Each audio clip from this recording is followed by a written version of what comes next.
That ongoing drought continues to impact several areas along the Mississippi River, and that low water levels, they're beginning to shine a light literally on areas of the riverbed that have never been seen before. Meteorologist Andrew Stutzke is joining us live from Memphis, Tennessee this morning to explain what people are discovering since a new record low level was set there just a couple of days ago now. Good morning.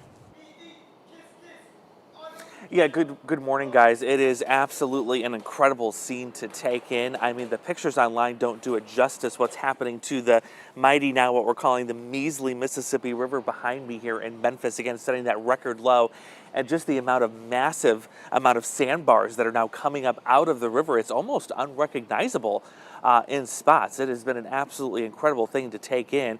I also want to show you what we saw on the way down here to Memphis, which has become a new popular tourist destination. It's a small town in Perry County, Missouri that has just been overrun with people coming in from all over the place, from Kansas City all the way to Indiana, to see this Tower Rock, which is now fully exposed, and you can actually walk to it because the water is so low. And those of you at home, you may be wondering, well, is this a similar scene that we could see back closer to home in the Quad Cities at the Mississippi River? Could we see these massive sandbars come up because it's been so dry?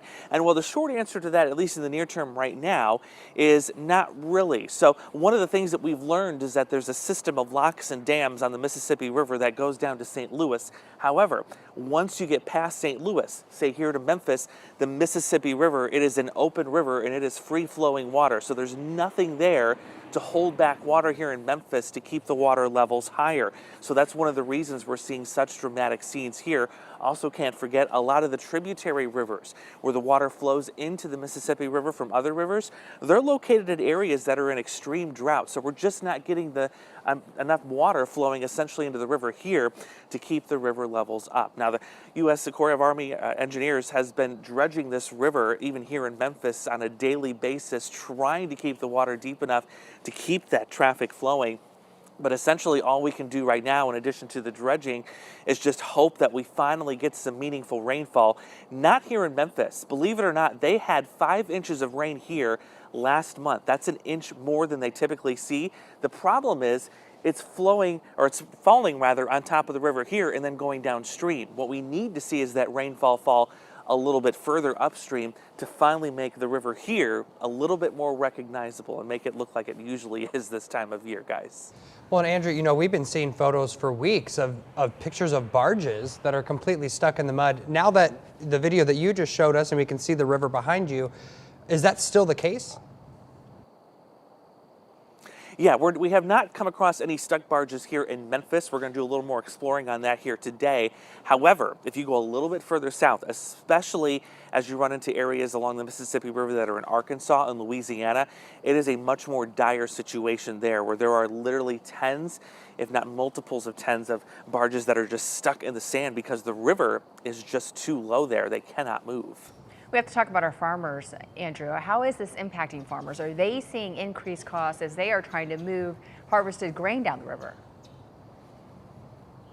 Yeah, we've been talking with the Soy Transportation Coalition. Those are the folks that monitor barge traffic and essentially how crops move from field to the farmers to the market. And what they're seeing, the Soy Transportation Coalition, is that the amount of money it costs to send that crop via barge has increased substantially. It's up more than 300% from this time last year, and it's more than 400% higher than the 5-year average, simply because there's not nearly as much barge traffic, and the demand is quite high, of course, because all the farmers are bringing in those crops. So it literally is the perfect storm, not only for farmers, but of course that means, you guessed it, our food prices are likely going to continue to climb, unfortunately, as well. We've been seeing that. When you talk about these numbers, though, it puts in perspective, 300 to 400%. That's incredible, Andrew. Thank you.